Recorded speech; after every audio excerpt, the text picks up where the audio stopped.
The school that I work for never sent the kids home for the summer.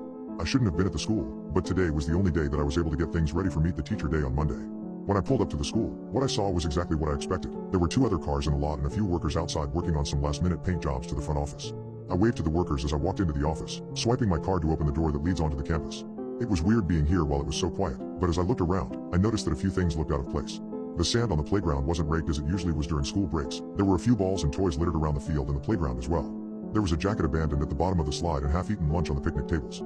I figured that maybe some of the staff who had been coming in to prepare for Monday had brought their kids with them, which explained the toys, and maybe the lunch belonged to the cleaning crew, who hadn't gotten around to fixing up this area of the school. I shrugged it off and made my way to the 4th and 5th grade buildings, making my way down the hall to my classroom. As I made my way down the hallway, I noticed that a few of the classrooms had the lights on, and the doors wide open. I peered into Mrs. Jenkins' classroom, looking around at the mess on the tables. Crayons, markers, glue, and scraps of paper covered the tables and the floor, and all of the chairs were pushed out as if everyone had gotten up and left in a hurry.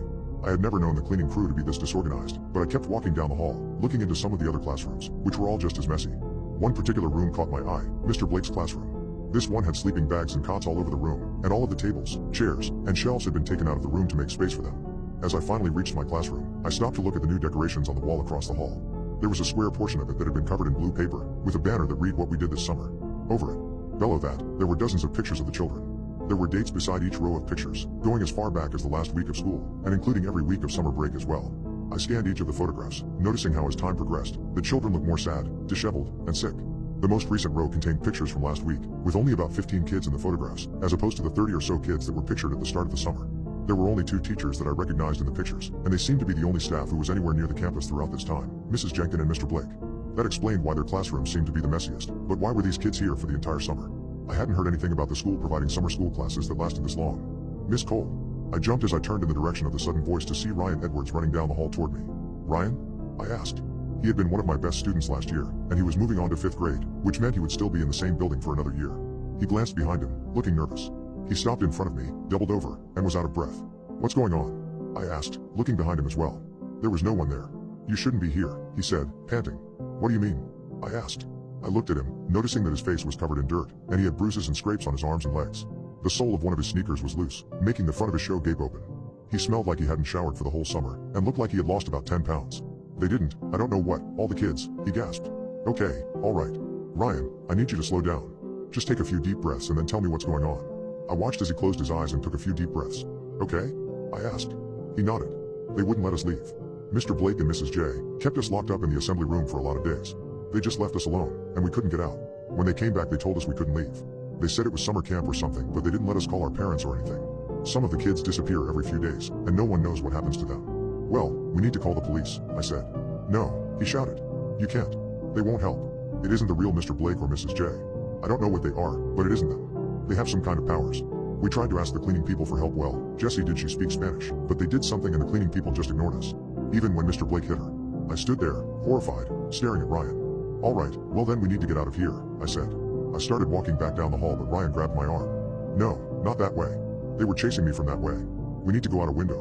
"What?" I asked. "Ryan, are you in here?" I hear a distorted voice call. "Hurry," Ryan hissed. I pulled him into my classroom with me, and we made our way to one of the back windows. I opened it and helped him climb out first. I could hear footsteps coming down the hallway. "Ryan, you won't be able to get away," the voice said. It didn't sound at all familiar. It was in a weird pitch, and almost robotic. I climbed out of the window, and grabbed Ryan, running around the building. "Where do we go?" I asked. "I don't know," Ryan cried, looking around. "Well, what about the library?" I asked. "No, that's where the parents are. I don't think you want to go in there." "What? The parents? They're all in there," Ryan repeated. "Well, shouldn't we let them out?" I asked. "They're all dead," he said. "WH how? They did it. Mr. Blake and Mrs. J except not them because that isn't them back there." I glanced at the library. "All right, so where are we going then?" I asked. Ryan looked around. "The cafeteria," he shouted, pointing. I grabbed his hand and we ran across the grass. I reached for the door, praying that it would open, and sighing in relief when it swung open. We stepped in, and I closed the door behind us, moving 2 chairs underneath the door handles to jam it shut.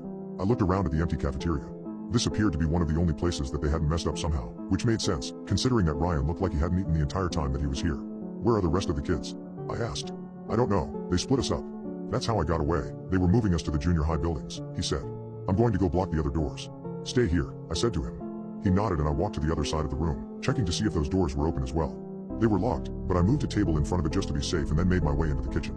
I checked the doors back there, and they too were locked. Next, I made my way to the restrooms.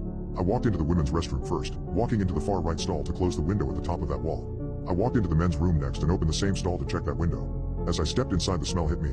I gagged as I used my shirt to cover my nose. I stepped back a bit before walking into the stall and coming face to face with the source of the smell. It was a dead body. More specifically, Ryan's dead body. It appeared to have been dead for a few days at least. I froze as I stared at it, confused and scared. If Ryan was in here, dead, then who? Miss Cole? I heard a voice calling.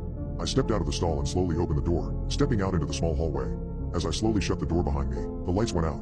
Miss Cole? I walked over to the kitchen again, ducking behind one of the counters. I'm gonna get you, Miss Cole.